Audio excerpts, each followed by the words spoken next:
No, lo que pasa es que yo tengo, se me ha complicado Bueno, vamos entonces a dar inicio a esta clase, a esta teoría del día de hoy, y vamos a comentar o vamos a hacer hincapié en los genes y en los genomas. Nosotros, cuando estudiamos Mendel y sus experimentos, recordemos que él había designado como factores heredables a aquellas, a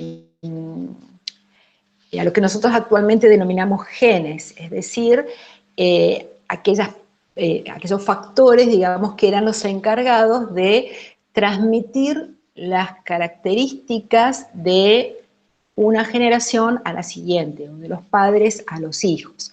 Nosotros actualmente sabemos que esos se denominan, o los denominamos genes, a los factores heredables, entonces, que habían sido designados de esa manera por Mendel. Ahora bien, ¿qué es un gen?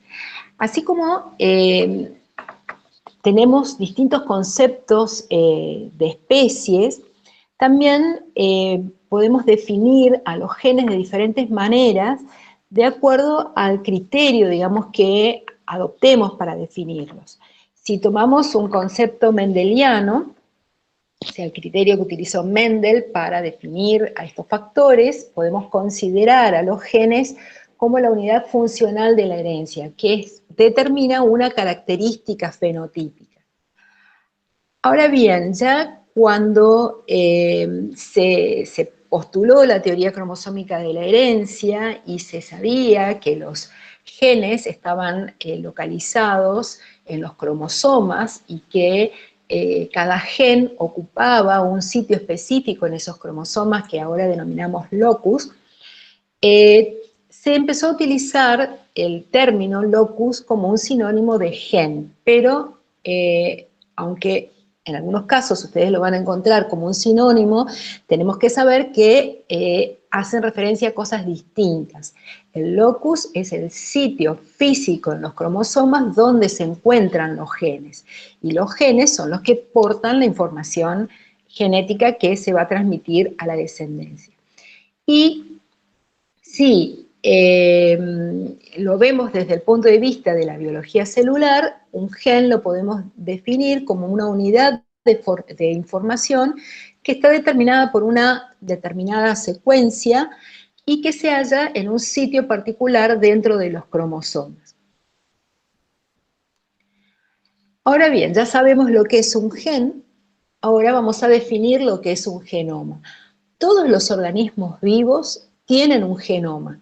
Ese genoma puede diferir, digamos, en cuanto a su constitución, pero todos los individuos, todos los seres vivos, desde el más simple, desde un virus hasta el ser humano, todos tenemos un genoma que es el que contiene la información biológica. El genoma es el conjunto de todos los genes que posee un organismo.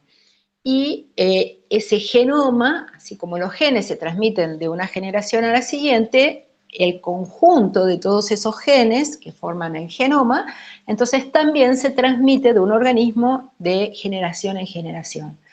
Vamos a ver que la mayoría de los organismos, el genoma de la mayoría de los organismos está constituido por ADN.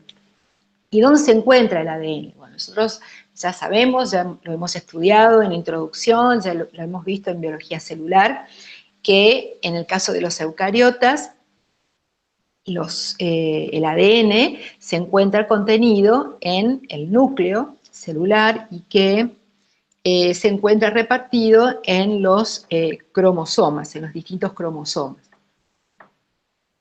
Ahora bien, ese genoma, o sea, toda la información genética que determina cómo va a ser un organismo, dijimos que se encuentra entonces contenida en ese genoma, pero esa información está codificada, y para que esa información pueda transformarse finalmente o expresarse en un carácter, en un fenotipo dado, esa información se tiene que decodificar. Entonces, ese proceso de decodificación de la información genética es lo que nosotros conocemos como el proceso de transcripción, a partir del cual se forma ese ARN mensajero, y esa información que lleva el ARN mensajero, que sale del núcleo y va al citoplasma para ser traducida en los ribosomas, para formar después las proteínas. Entonces, el conjunto de todos los genes de un organismo lo denominamos genoma. El conjunto de todos los transcriptos que resultan de ese proceso de transcripción, o sea, todas esas moléculas de ARN mensajero que se forman al final del proceso de transcripción, es lo que constituye el transcriptoma.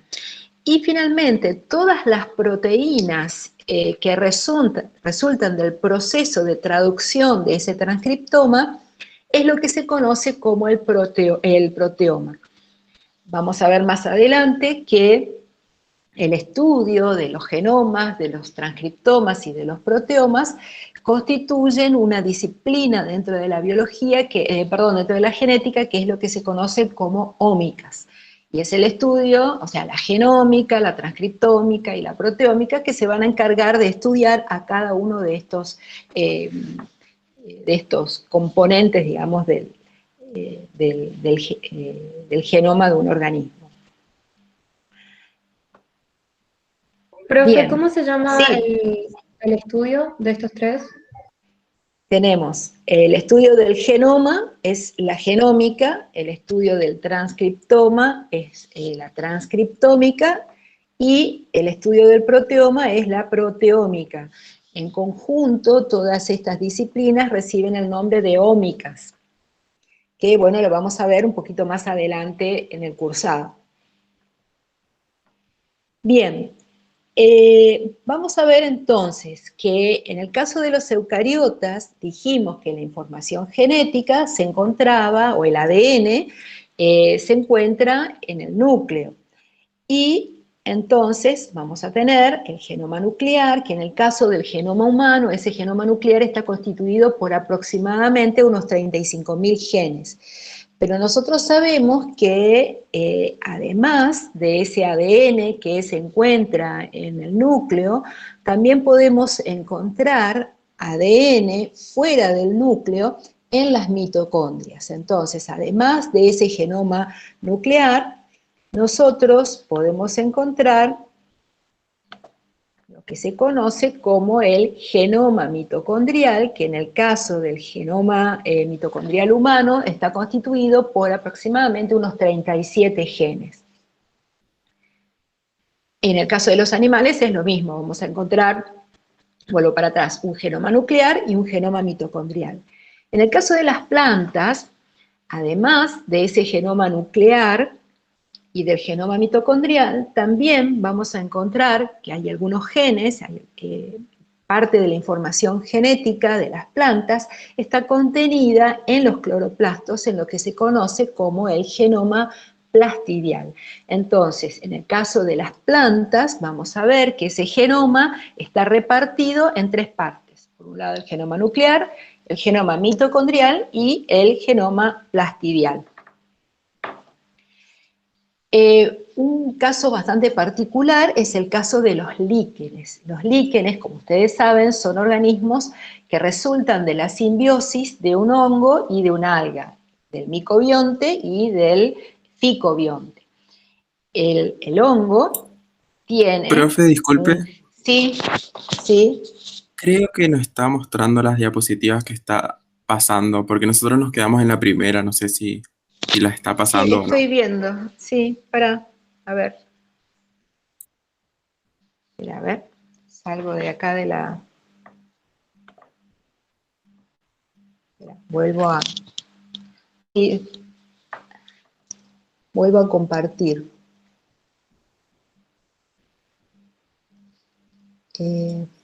Profe, disculpe, Sí, hay una compañera que no puede ingresar, está intentando. ahí ya le estoy dando el ingreso a todos. Gracias. A ver.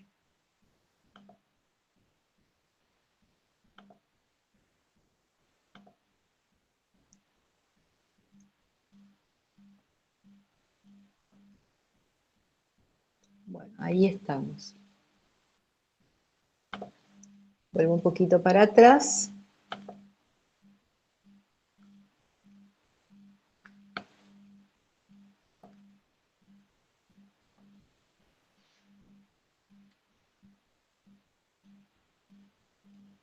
A ver si lo pongo ahora como modo presentación, sí. Bueno, repito entonces, en el caso del genoma humano y en el caso de los animales teníamos que el genoma estaba repartido, digamos, en el núcleo, en lo que se conoce como el genoma nuclear, y el genoma mitocondrial. En el caso de las plantas teníamos, ¿por qué no pasa? Tarda en...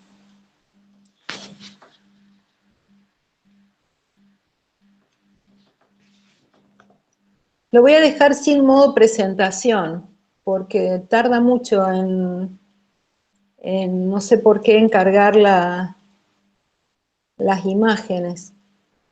A ver. Sí, profe, se ve bien igual, así en ese modo. Sí, lo único que no se ven las animaciones, pero bueno, no importa, es lo de menos.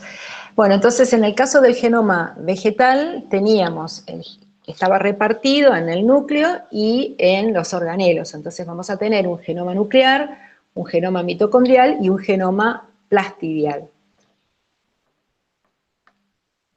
Mientras que, bueno, acá nos habíamos quedado que en el caso de los líquenes, que dijimos que son organismos simbióticos, formados por un micobionte, un hongo, y un ficobionte, un alga, entonces vamos a tener, por un lado, vamos a tener 5 genomas distintos. Por un lado, los genomas del hongo, que son un genoma nuclear, y el genoma mitocondrial, y por otro lado, el genoma que aporta el ficobionte, que es un genoma nuclear, el genoma mitocondrial y el genoma plastidial.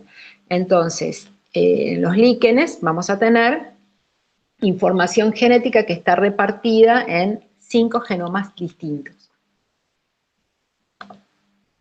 Bueno, y después tenemos los organismos, los procariotas y los virus, que ellos también tienen sus genomas con sus particularidades, que, bueno, vamos a ir explicando un poquito más adelante en el teórico. También hay una parte importante en los genomas, tanto de procariotas como de eucariotas, que son los denominados elementos genéticos móviles o transposones. También vamos a hablar de ellos un poquito más adelante. Bien, ¿cómo podemos estudiar ese genoma? Nosotros vamos a ver que podemos caracterizar el genoma de los distintos organismos de acuerdo a la cantidad de genes que presenta y también de acuerdo al tamaño que presenta. Ese tamaño lo podemos medir de distintas formas. Podemos medir la longitud, esa longitud la vamos a medir en pares de bases, entonces vamos a tener que 1000 pares de bases forman una kilobase y 1.000.000 de pares de bases forman, se denomina una megabase. Pero también, y esto es un poco repaso de lo que habrán visto en biología celular, podemos medir ese tamaño del genoma de acuerdo al contenido de ADN en cada uno de los juegos cromosómicos haploides que presenta un organismo. Ustedes saben que los cromosomas que presenta un organismo, en el caso de los organismos diploides, la mitad de esos cromosomas, un juego completo de cromosomas, proviene de la madre y la otra mitad otro juego completo proviene del padre. Entonces, si nosotros medimos el tamaño o el contenido de ADN de uno de esos genomas, juegos completos de cromosomas, vamos a obtener un valor que lo vamos a denominar valor C, y ese valor C lo vamos a medir en picogramos. Un picogramo equivale a 10 a la menos 12 gramos. También podemos hacer las equivalencias entre el contenido de ADN en picogramos y la longitud del genoma. Vamos a ver que un picogramo equivale a aproximadamente 1 millón de pares de bases.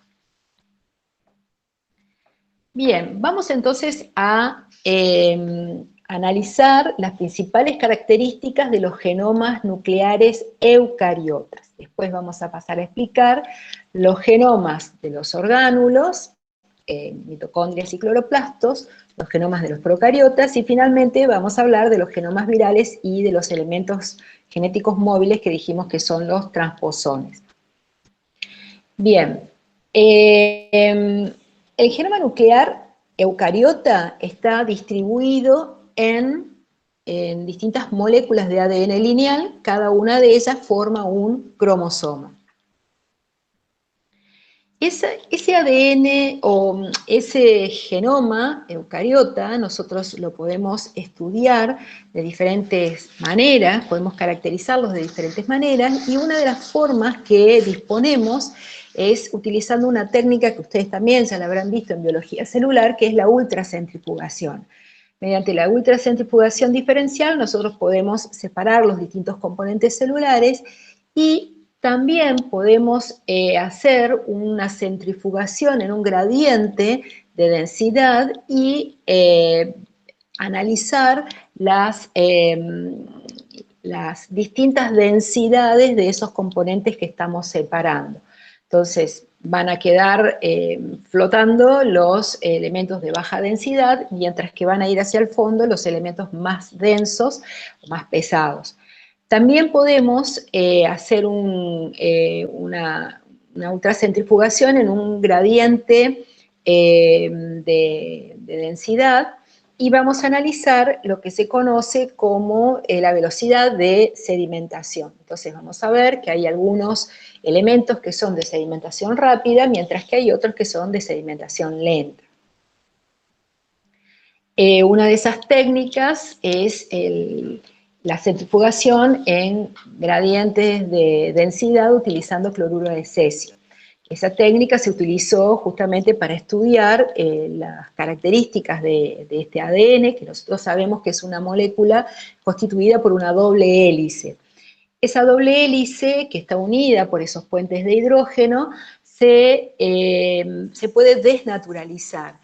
La desnaturalización se puede realizar a altas temperaturas y como consecuencia de ello esos puentes de hidrógeno se rompen y las dos cadenas que forman esa doble hélice se separan. Entonces esas cadenas, digamos, que se separan, después pueden ser centrifugadas en ese gradiente de densidad y podemos ver como resultado, digamos, que hay una fracción que sedimenta más lentamente que otra.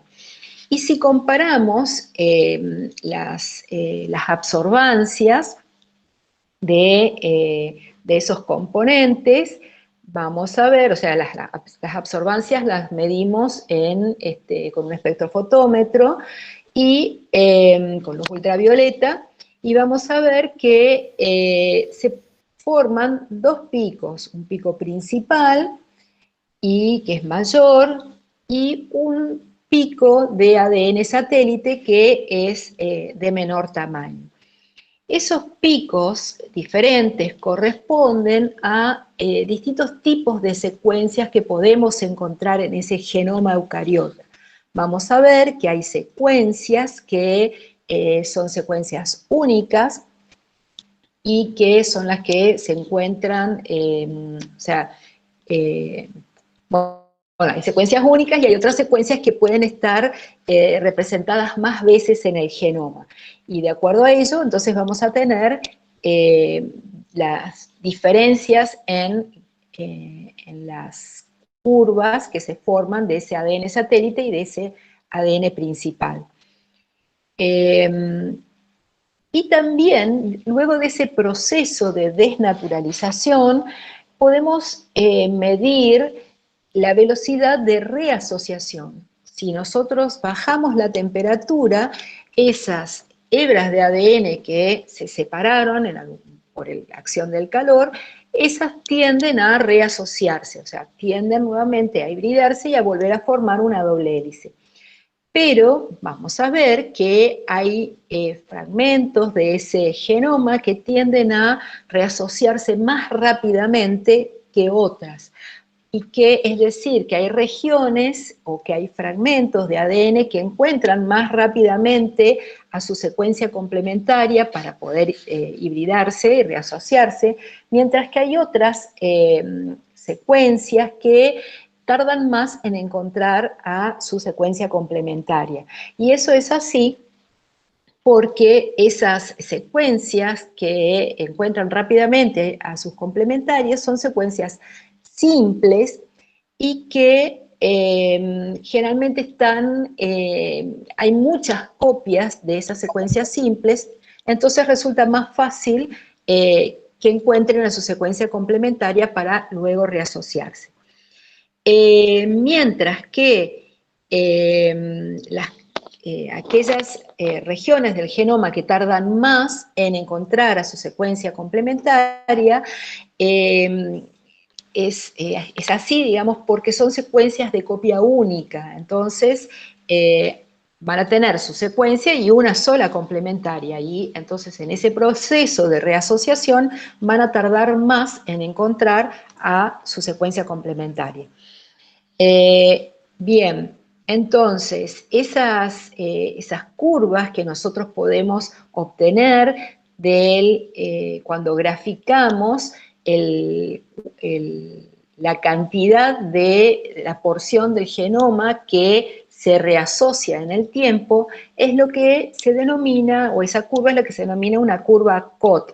Y la forma que puede tener esa curva COT va a reflejar el tipo de secuencias que presenta ese organismo.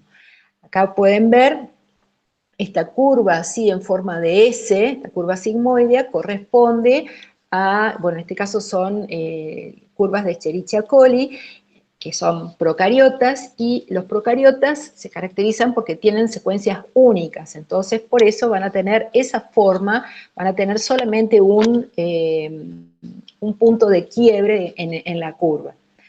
Sin embargo, en el caso de los organismos eucariotas, vamos a encontrarnos con que tenemos varios puntos de inflexión, y esos puntos de inflexión corresponden a secuencias que se han reasociado rápidamente, otras que lo hacen con una velocidad intermedia y otras que tardan más en reasociarse. Si nosotros vemos la cantidad de veces que están, o la frecuencia de esas repeticiones, vamos a ver que en el componente rápido podemos encontrar que esas secuencias pueden estar altamente repetidas. En el caso del componente intermedio, la frecuencia de repetición es menor, mientras que en el componente lento vamos a encontrar una única copia de cada una de esas secuencias. Y también si vemos a qué porcentaje del genoma corresponden cada uno de estos componentes, vamos a ver que esto también puede variar en los distintos tipos de organismos. Una cosa que podemos concluir, digamos, hasta este punto, es que el tiempo de reasociación es proporcional a la complejidad del genoma. Cuanto más complejo es el genoma en relación a los distintos tipos de secuencias que lo forman, entonces mayor va a ser el tiempo en que van a tardar en reasociarse. Cuanto más simple es el genoma, como vimos en el caso de las bacterias, que están formados exclusivamente por secuencias simples, entonces ese tiempo de reasociación va a ser menor. En el caso del genoma humano, vamos a ver que los genes representan solamente una pequeña parte, digamos, de ese genoma. Entonces, lo que podemos concluir hasta ahora es que el genoma no solamente está formado por genes, sino que hay otro tipo de secuencias que también integran ese genoma.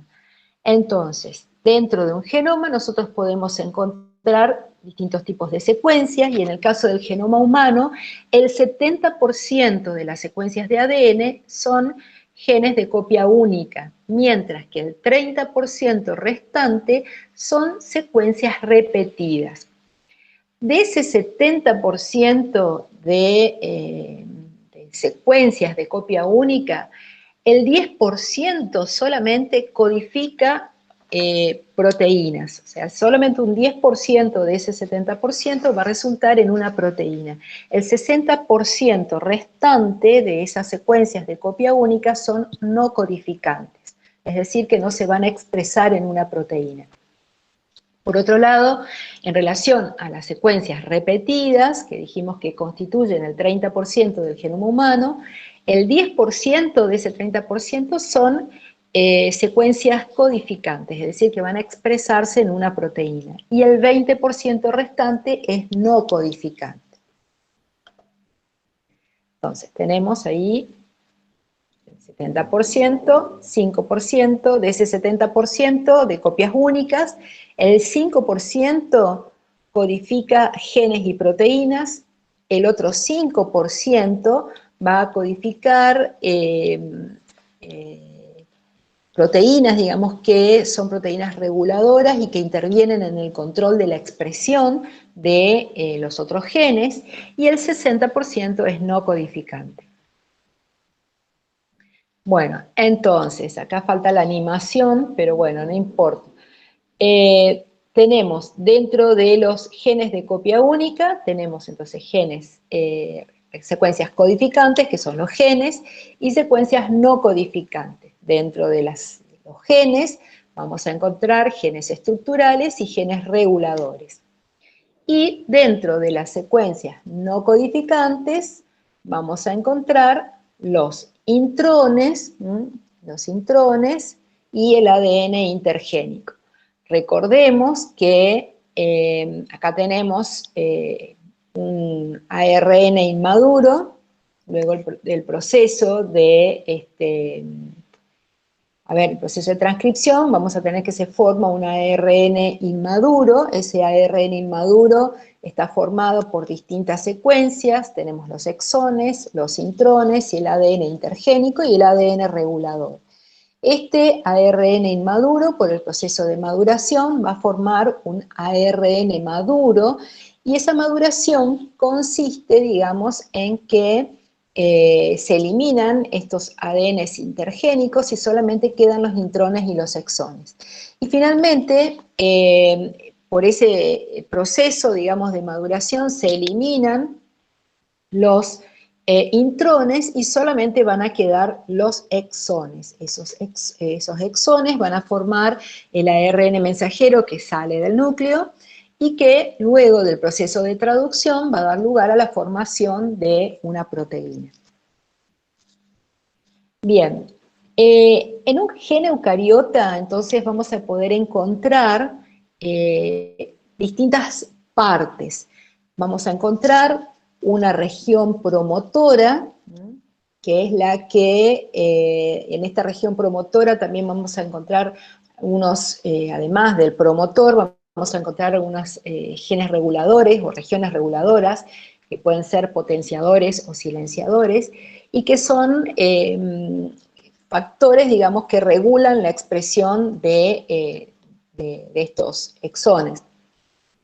Después tenemos el sitio de inicio de la transcripción, un sitio de inicio de la traducción, y finalmente, bueno, tenemos los intrones y los exones, un codón de terminación y una secuencia 3' UTR que no se traduce a proteínas, pero que incluye una región que se denomina una región que tiene esta secuencia ATAA, y que en esa secuencia se ocurre, digamos, lo que se llama el agregado de una cola de polía que le da estabilidad a ese ARN mensajero y es lo que le permite después salir del núcleo. Bien, por otro lado, además de esos genes de copia única que tienen esa estructura, también encontramos el ADN repetido. El ADN repetitivo tienen motivos que se repiten. Por ejemplo, pueden ser GC, GC, GC, y ese motivo GC se repite muchas veces. El tamaño de esas repeticiones pueden variar, pueden ser de 2 a 6 pares de bases o de un número de bases con un número menor, digamos, con un número mayor de nucleótidos. Entonces, estas secuencias repetidas se denominan microsatélites y minisatélites, y esos microsatélites o minisatélites se pueden distribuir de manera dispersa en los cromosomas, entonces las vamos a denominar repeticiones dispersas, pero también se pueden situar uno al lado del otro y formar lo que se conoce como el ADN repetido en tándem, que lo vamos a ver como estas bandas, así el ADN repetido en tándem, lo vamos a ver, por ejemplo, en los cromosomas como una banda principal y las bandas satélites. Bien, además de ese ADN altamente repetido, también tenemos una porción del genoma que está formado por ADN que es medianamente repetido. Ese ADN medianamente repetido lo podemos encontrar formando las familias multigénicas, como los genes de la globina y los pseudogenes. Y después más adelante vamos a volver sobre estos temas. Y también el ADN ribosómico, que es el que va a dar lugar después a la formación de los ribosomas.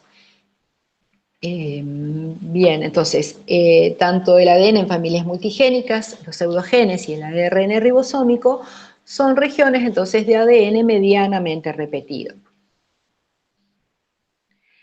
Bien, y como dijimos, podemos medir ese tamaño del genoma, y si nosotros comparamos el tamaño del genoma de distintos organismos, vamos a ver que, por ejemplo, en la levadura, el tamaño del genoma es de unas 12 megabases, mientras que en una planta que se llama fritillaria, el tamaño del genoma es de 120.000 megabases.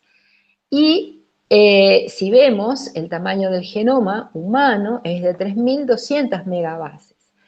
En un primer momento se pensó que el tamaño del genoma estaba relacionado con la complejidad de los organismos, pero luego se comprobó que no, que no necesariamente los organismos más complejos tenían un mayor tamaño genómico. Y eso es, esa falta de correlación entre la complejidad del organismo y el tamaño del genoma es lo que se conoce como paradoja del valor C.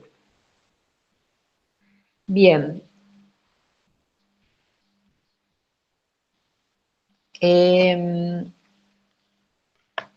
Entonces, si vemos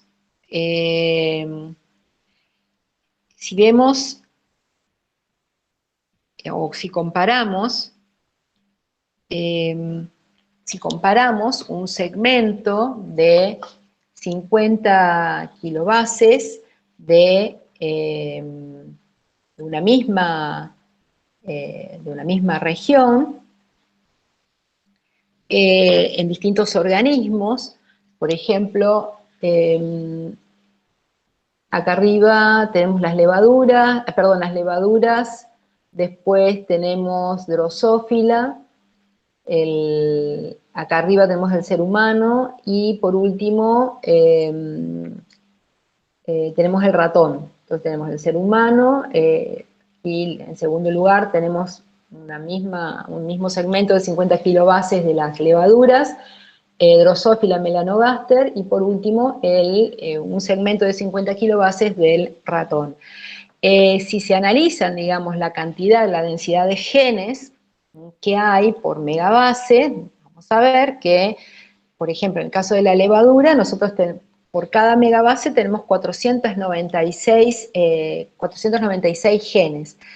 En la mosca de la fruta hay 76 genes y en el ser humano solamente 11 genes. Si se analiza la cantidad de intrones por gen en promedio, en la levadura ese promedio es muy bajo, mientras que en el ser humano podemos tener hasta 9 intrones por gen en promedio.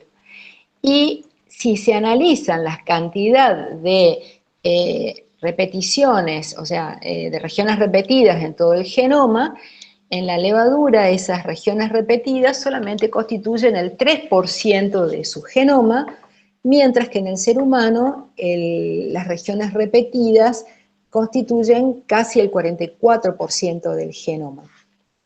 Entonces, lo que refleja esto es que justamente podemos tener distintos tamaños genómicos, pero la cantidad de genes en promedio puede ser completamente diferente, porque en algunos casos podemos tener una mayor proporción de secuencias únicas, mientras que en otros casos hay una mayor proporción de secuencias repetidas o regiones no codificantes que en algún momento se pensó o se las denominó ADN basura porque se pensaba que no cumplían, digamos, con ninguna función, pero bueno, ahora se sabe que no es así.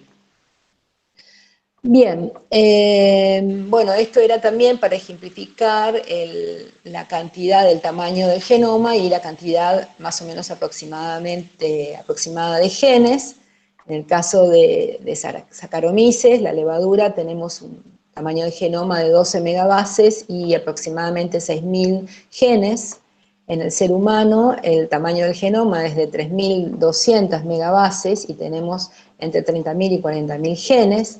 Y en el arroz, que tenemos un tamaño genómico mucho menor que el del ser humano, que tiene un tamaño de aproximadamente 466 megabases, también tiene aproximadamente unos 40.000 genes. Bien, ese genoma, dijimos, ese ADN, en el caso de los eucariotas, se reparte en los distintos cromosomas.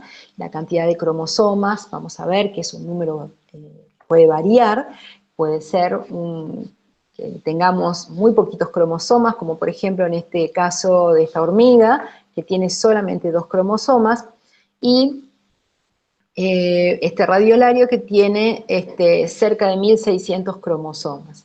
En una posición más próxima a la de la hormiga que a la de los radiolarios, nos encontramos los seres humanos que tenemos un 2N de 46 cromosomas, es decir, que tenemos 2 juegos de 23 cromosomas, y el cromosoma 1 es el de mayor tamaño, que tiene aproximadamente unos 4.200 genes, mientras que el cromosoma más pequeño es el cromosoma Y, que tiene un número mucho más reducido de genes. Bien, dejando de lado los genomas eucariotas, vamos a hablar ahora de los genomas procariotas y de los genomas de los orgánulos.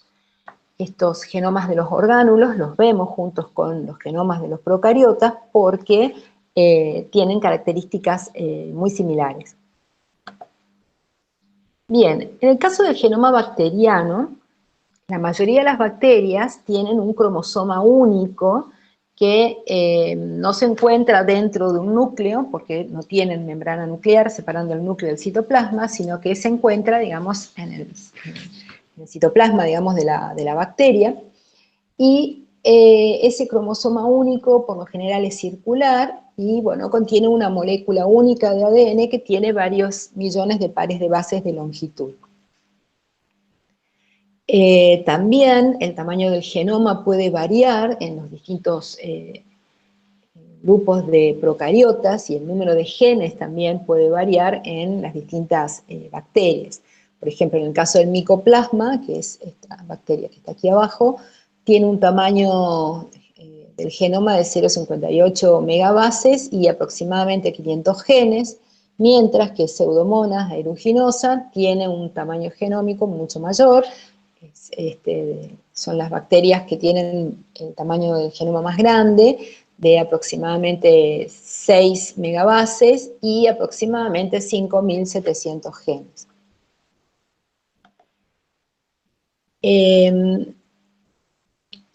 Ahora bien, el gen de los procariotas es diferente en cuanto a la topología de los genes,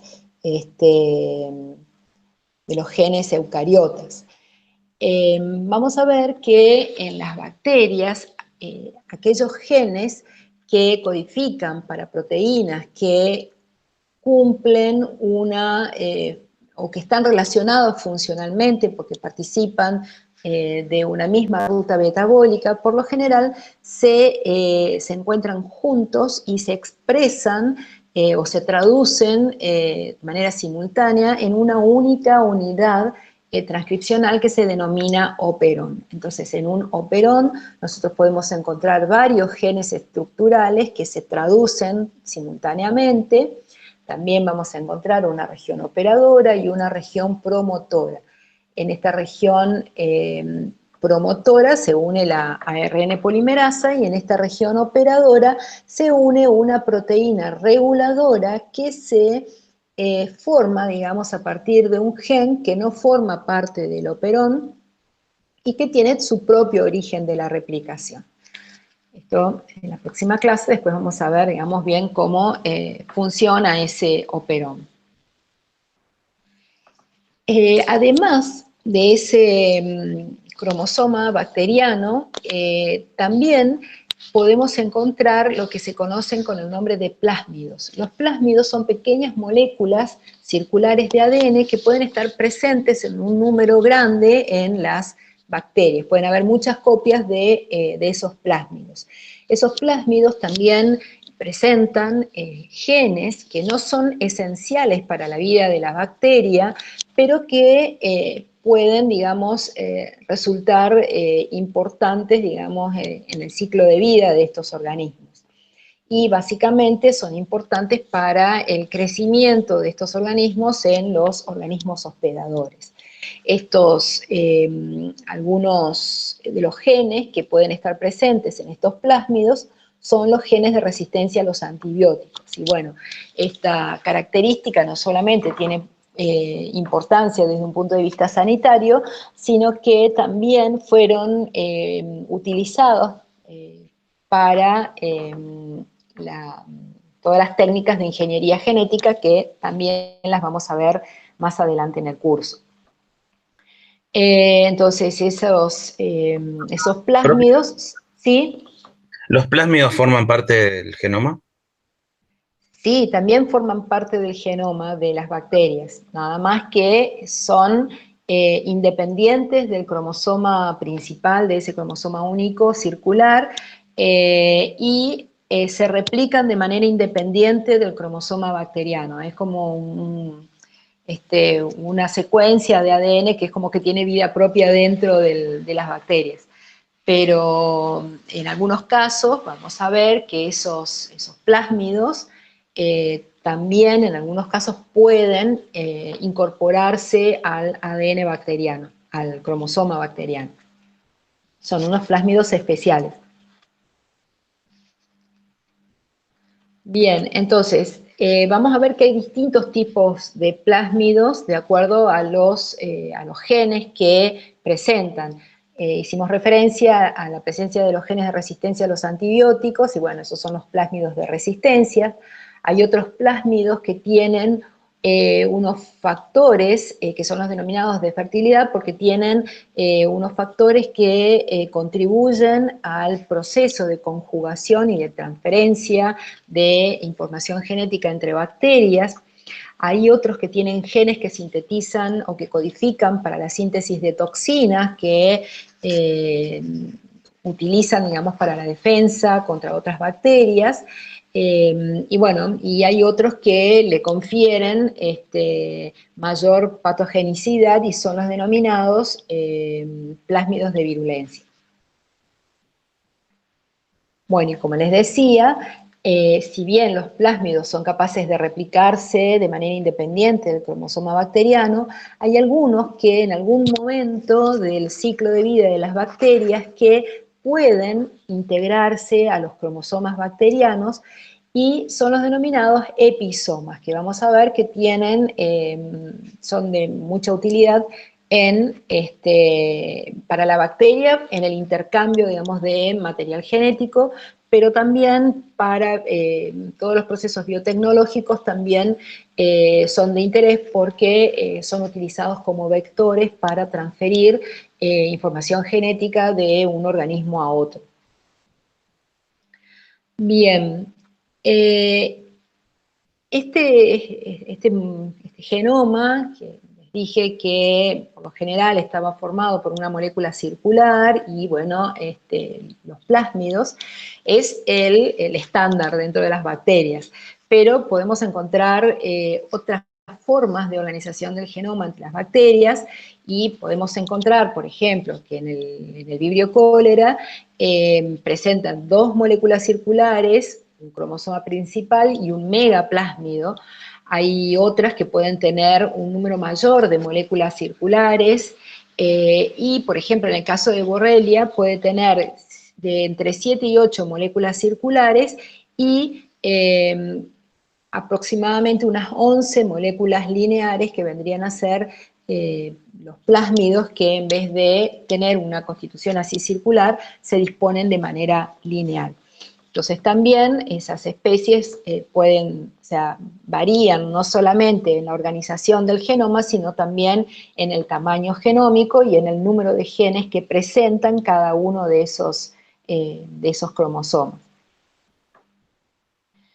Bien, y les decía que junto con el genoma bacteriano íbamos a hablar o hacer referencia a los genomas plastidiales de los eucariotas, es decir, el genoma que está contenido en las mitocondrias y en los cloroplastos, que tienen una estructura similar al genoma bacteriano, y esto es así por el origen endosimbiótico que habrían tenido, digamos, estas mitocondrias.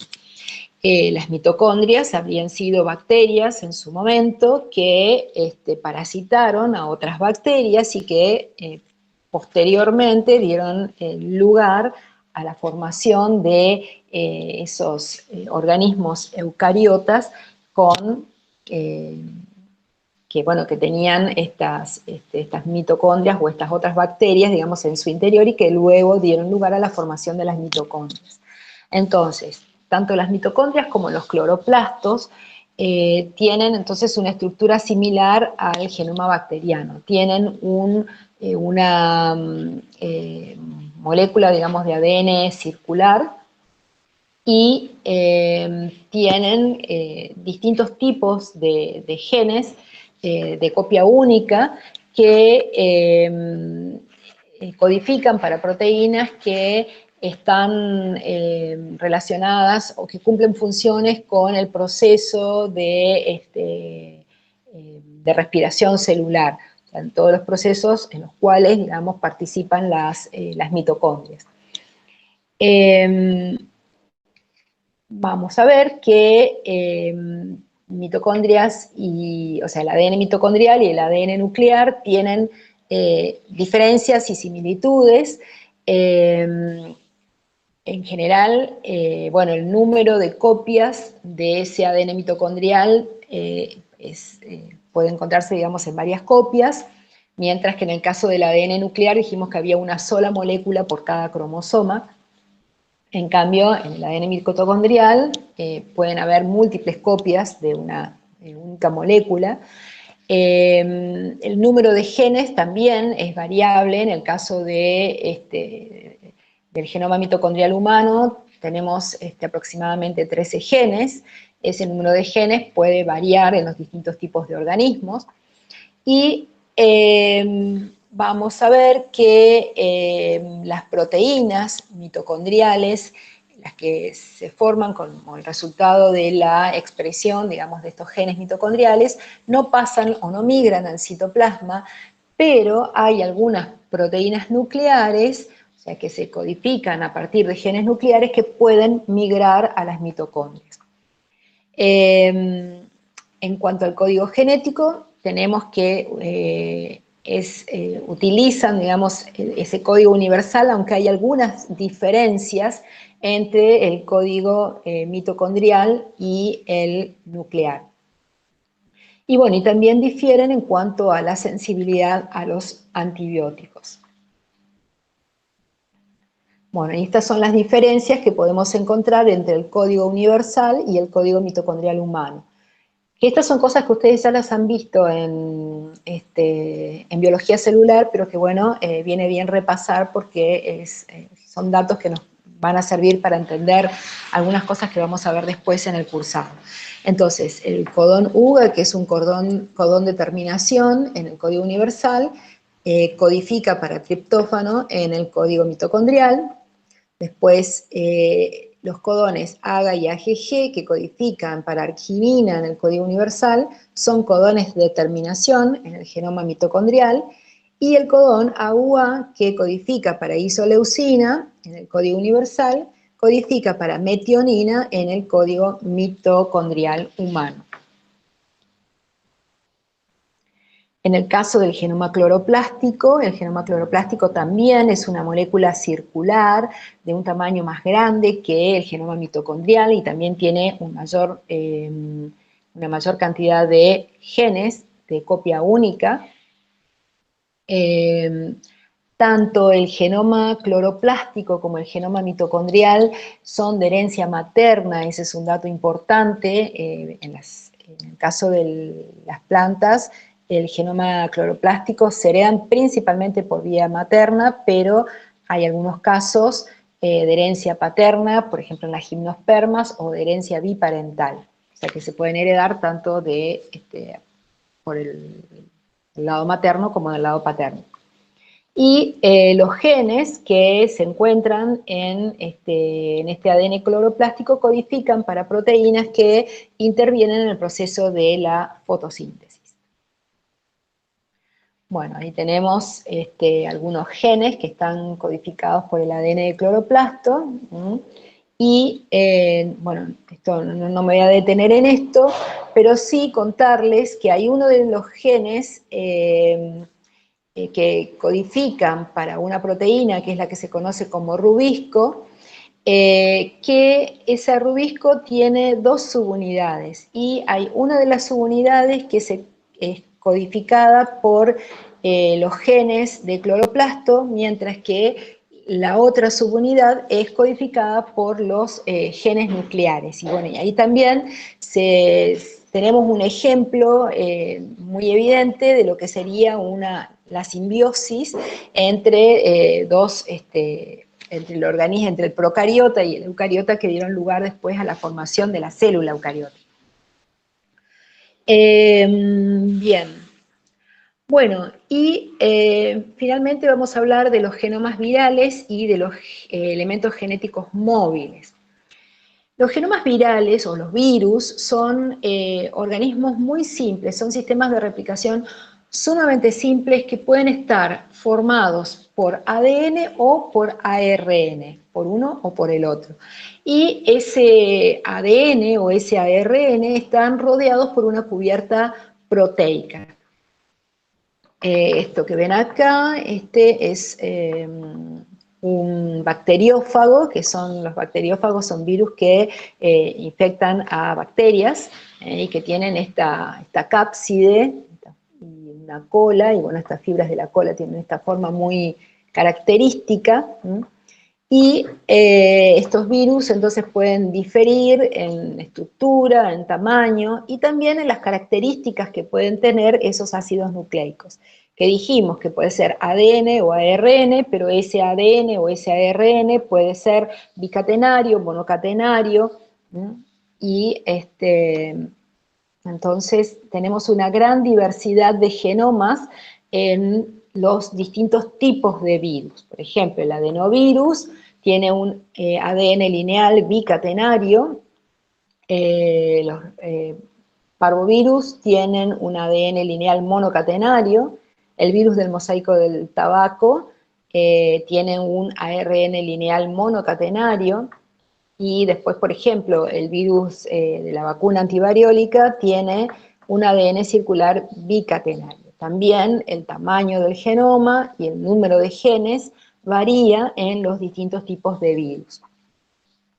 Y bueno, y ahora nos vamos a detener un poquito en este virus que nos preocupa tanto desde el año pasado, que es el coronavirus. El coronavirus es un virus cuyo genoma está formado por un ARN monocatenario positivo, que está envuelto por una nucleocápside que tiene, bueno, simetría helicoidal y que tiene estas espículas que son lo que le dan ese aspecto de corona, y de ahí el nombre del virus.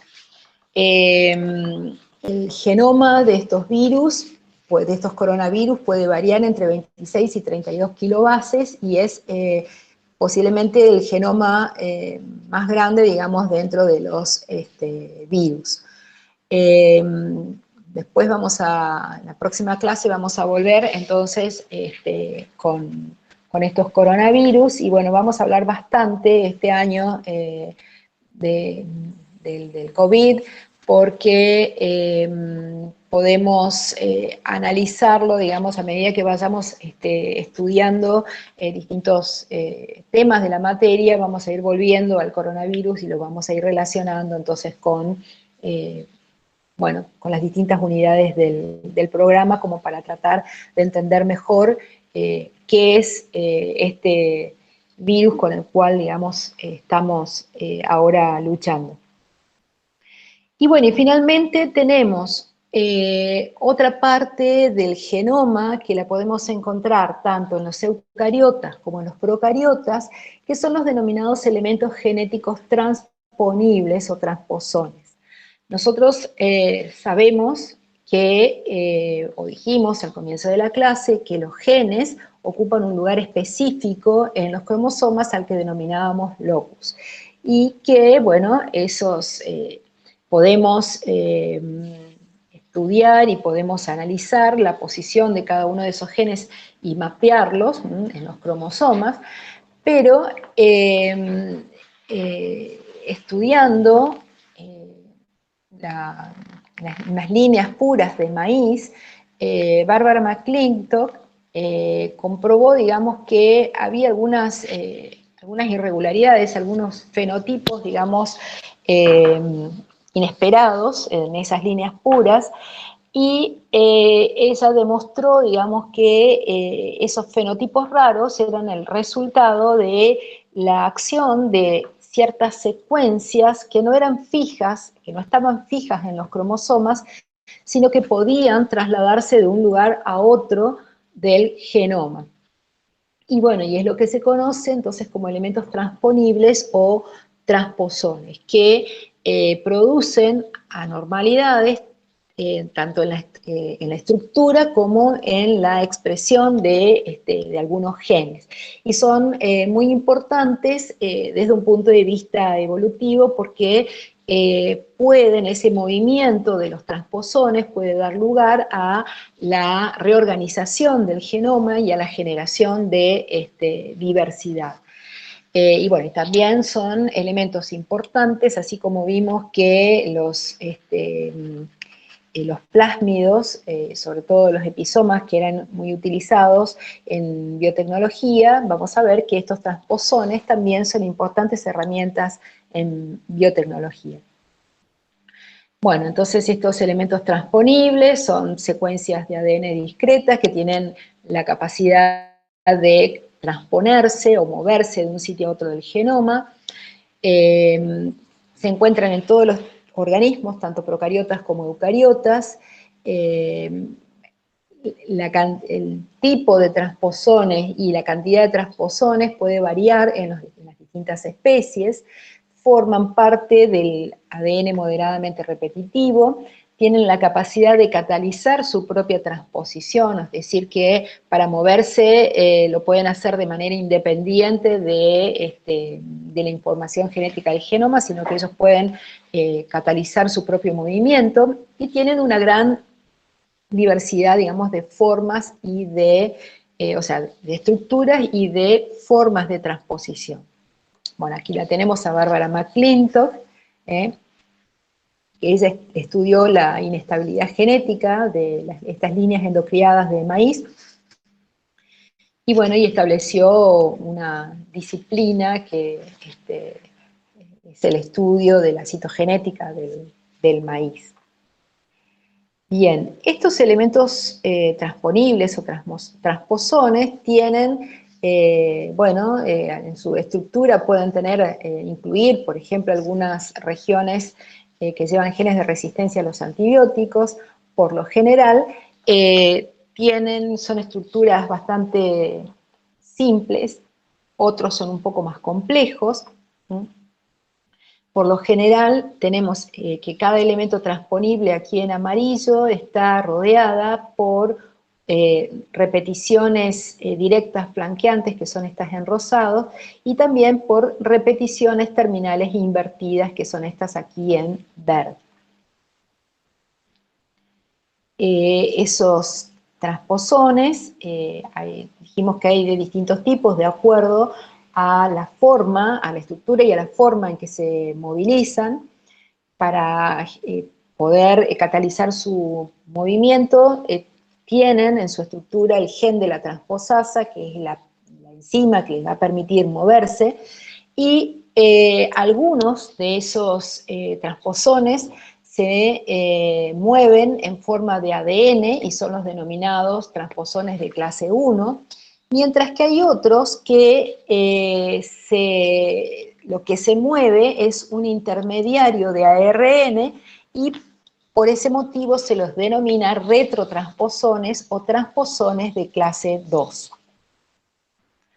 También, el movimiento, digamos que el tipo de movimiento en general consiste, digamos, en una ruptura escalonada de esta doble hélice del ADN.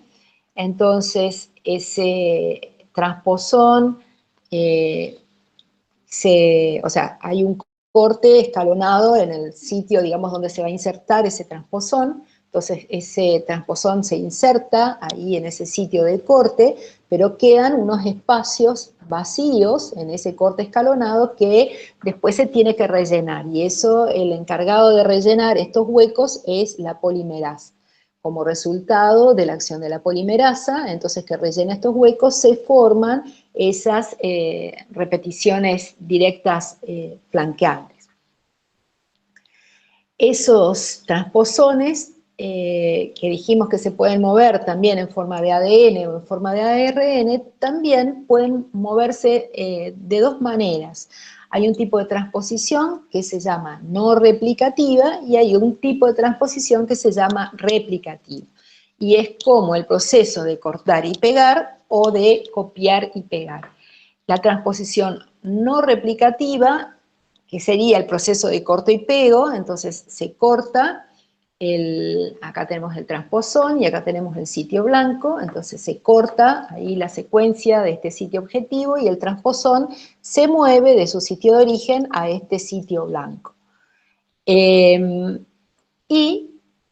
como resultado de este movimiento, entonces vamos a seguir teniendo una única copia del transposón que cambia de lugar. Entonces, no aumenta el número de copias de ese transposón. Mientras que el otro tipo de transposición, que tiene el sistema de copia y pego, el transposón se queda en el lugar donde estaba, y lo que se va a mover y se va a ir a insertar al sitio blanco es una copia de este transposón. Por eso es copio y lo pego en el sitio blanco. Entonces, como resultado de esa transposición, ahora vamos a tener dos o más copias de ese transposón de acuerdo a la cantidad de veces que se haya copiado y pegado en otro lugar. Entonces, este tipo de transposición de tipo copia y pego se denomina replicativa porque lo que hace es aumentar el número de copias de ese transposón en el genoma del organismo que lo contiene. Un tipo especial de transposón son los denominados elementos P que se encuentran en las drosófilas y hay algunos organismos que tienen ese elemento P y hay otros que no. Entonces, si se aparean estas dos moscas, una que tiene el elemento P y la otra que no, cuando se forma el embrión, esos elementos P se transfieren al genoma, en este caso materno, que era el que no tenía ese elemento P, y la inserción de esos elementos P causan mutaciones que producen esterilidad en la progenie. Eso es lo que se conoce como una digénesis híbrida. Y bueno, y un caso particular también de elementos transponibles es uno que se encuentran en las uvas. Las uvas negras tienen unos transposones y tienen un gen, digamos, que es el que regula la síntesis de antocianinas, que es lo que le va a dar el color a la uva. Hay algunos transposones que pueden insertarse en esa región donde se encuentra ese gen que codifica para la antocianina, y entonces impide, digamos, que ese gen se exprese. Entonces, como resultado de ello, las uvas no van a tener antocianinas y por lo tanto van a dejar de ser uvas negras y vamos a tener ahora uvas de color blanco. Una segunda mutación puede eliminar parte de ese retrotransposón y entonces la producción de antocianina puede restaurarse parcialmente, entonces dando lugar a estas uvas de color rosado. Bien, y entonces estos transposones, el movimiento que puede ocasionar estos transposones puede dar lugar a reordenamientos cromosómicos que pueden dar lugar a translocaciones que pueden, como les había dicho recién, que pueden dar lugar entonces a la generación de nuevas variantes que pueden ser importantes desde un punto de vista de la generación de biodiversidad, digamos, a una escala evolutiva. Bueno, chicos, eso es todo. El teórico ya está subido al aula virtual. Ahí van a poder completar, digamos, la información que ahora lo sintetizamos para no extendernos demasiado en el tiempo. Y bueno, quedo dispuesta a responder preguntas, si es que hay dudas.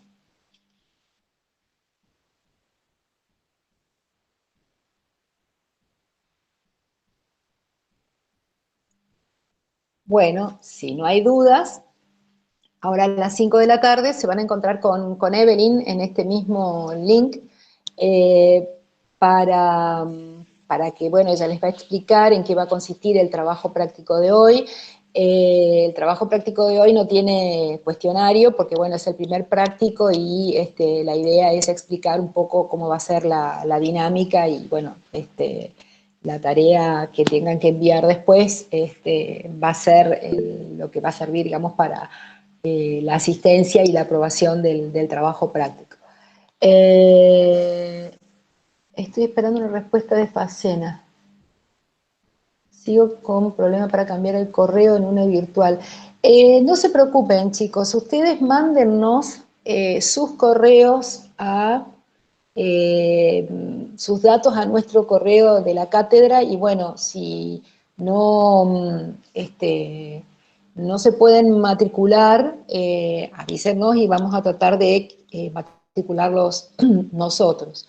De todas formas, ahora a la tarde, a las 5 de la tarde, avísenle a Evelyn, que es la que maneja más el tema del aula virtual para el tema de los trabajos prácticos, así que cualquier cosa le avisan a ella. La semana que viene no vamos a tener ni teoría ni prácticos porque es semana de exámenes, así que nos vamos a encontrar recién la semana siguiente a las 3 de la tarde. Yo ya les voy a ir avisando, voy a ir marcando en el cronograma qué días jueves serían los que yo necesitaría poder adelantar la clase 1 hora. Así es que, bueno, si no hay más dudas, nos estamos